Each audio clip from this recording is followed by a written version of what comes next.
What's up, YouTube? It's your man, Big Nord, back at it again. I'm about to check out political commentary, talk about Van Jones, talk about Dave Chappelle. I think Jones is a future presidential candidate. At least he talks like it. You know, he goes after Trump pretty tough. Let's see if he runs against him in the up-and-coming elections. You know, Dave Chappelle, of course, renowned comedian.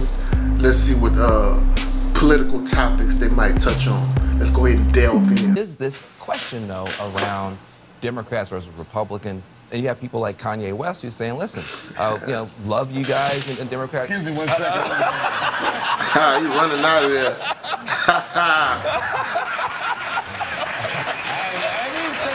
Why don't you just get him on FaceTime? Certain topic. You're on a political show. Hey. You know where I'm going with this. You know, Kanye says that, you know, it's time out for Democrats. What do you guys think? Well, I think that, first of all, you know, Kanye is an artist, man. Yeah. And he's a genius. Absolutely. You know, whatever he's saying right now, I think that the angle he's seeing things from is about the division that he sees. And he's not inconsistent with what he's saying. For instance, a decade ago, I read a quote where he said he wanted to take the Confederate flag and reappropriate it some other different kind of way. I mean, it's a MAGA hat, whatever, man. The thing that's scary about this presidency is after it. I don't know if you've been married before or had a girlfriend and said something in a fight that was so wrong, and then after that, we still family, we still around each other, but man, I sure did say all that shit, didn't I? And I'm not mad at Kanye. That's my brother. I love him. I support him. I buy it. But, you know, I don't have to agree with everything that he says. I just trust him as a person of intent. But, yeah, he shouldn't say all that shit. Man, when did they stop cursing on CNN? I did not know. They just Kanye, MF'er, you know, Dave Chappelle. When did they start this? Let me take it on the argument then, so to take his personality out of it. What about the argument he's making, which is that, you know, it's almost, you're in this PC prison, you can't say anything, and you're not allowed to vote for Republicans if you're African American. What's your argument to people who feel like it's time to give Republicans a chance? You know, it's an argument being made by a minority. Well, I'll say this. So that looks like thing you did. As a dude, if he ran as a Republican, I'd vote Republican. If I got a chance to vote for somebody like this, I'm voting for somebody. This isn't about party, this is about idea. That's right. The ideas have kind of migrated from party to party. The Democrats used to be much more conservative. Today, however, unfortunately, there's only one party that stands for civil rights. There's only one party that stands for environmental protection. And we have to, as voters, really listen to the ideas. What I say to folks is that the war on drugs has failed. Trickle-down economics has failed. We have to have the courage to put ideas on the table that actually lift up working families, white, black, brown, Native American, Asian American. We've got to move beyond the labels of party and look at ideas, but let's also be clear. Donald Trump's party is Donald Trump's party. And what they stand for right now, we have to fight with everything we have. The other big issue, you're talking about race, talking about class, gender. We're now in a situation where a whole new set of voices is coming forward. How do you guys look at the role of this new movement for women's empowerment, the Me Too movement, etc.? I hope it succeeds.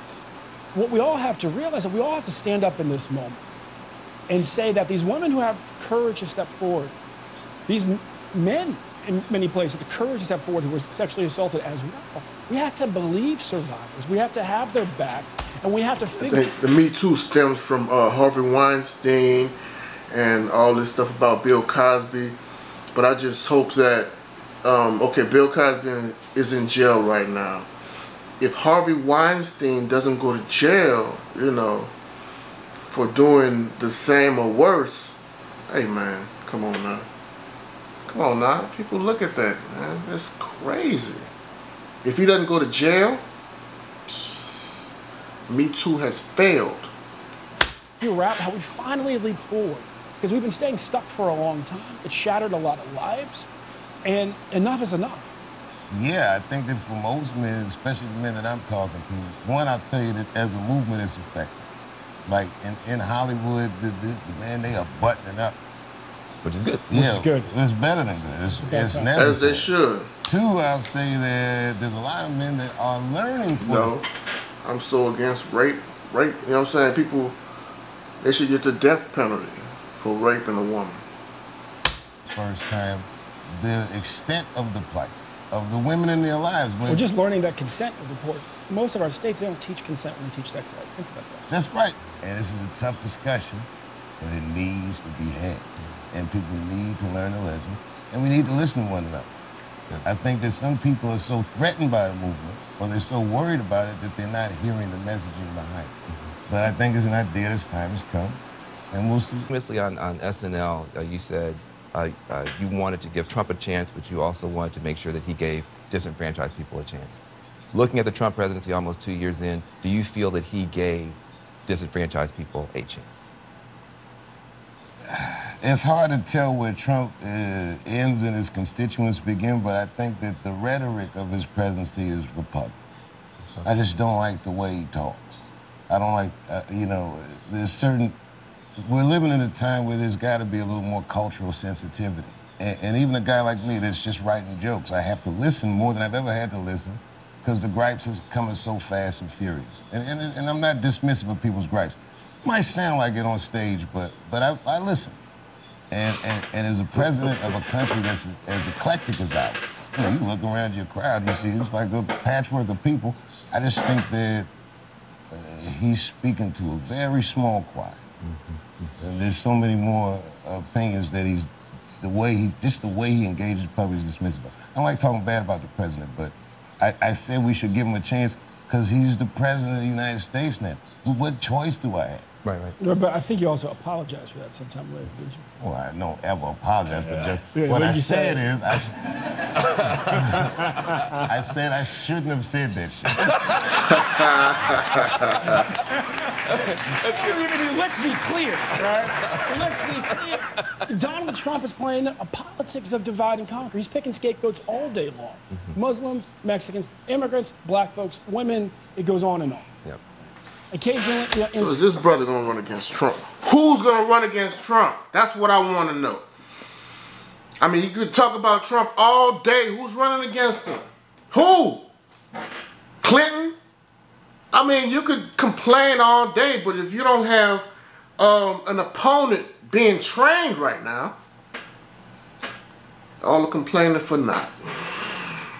So what do we do with that?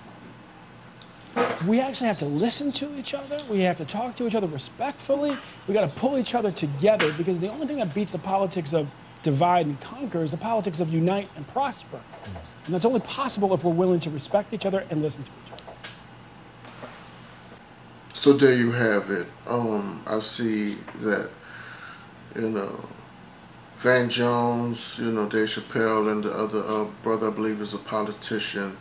You know, they talked a bit about leniency, not having to be sheep and go one way as a community, you know, try to be more independent than anything. My whole thing is, even if you're independent and you dislike a certain politician, you should be either promoting a new politician or preparing yourself to run against this politician that you don't like instead of just complaining. That's my whole thing. What are your comments? What do you guys think about this political atmosphere? Let me know in the comments below. Like and subscribe as well. Throw it in the air at the Niger party. Like someone not acting their age, I show you how to hide your 40. Banger. I'm too hot, bitch. Someone get this climate off me. If you couldn't tell, yes, I'm kind of frosty.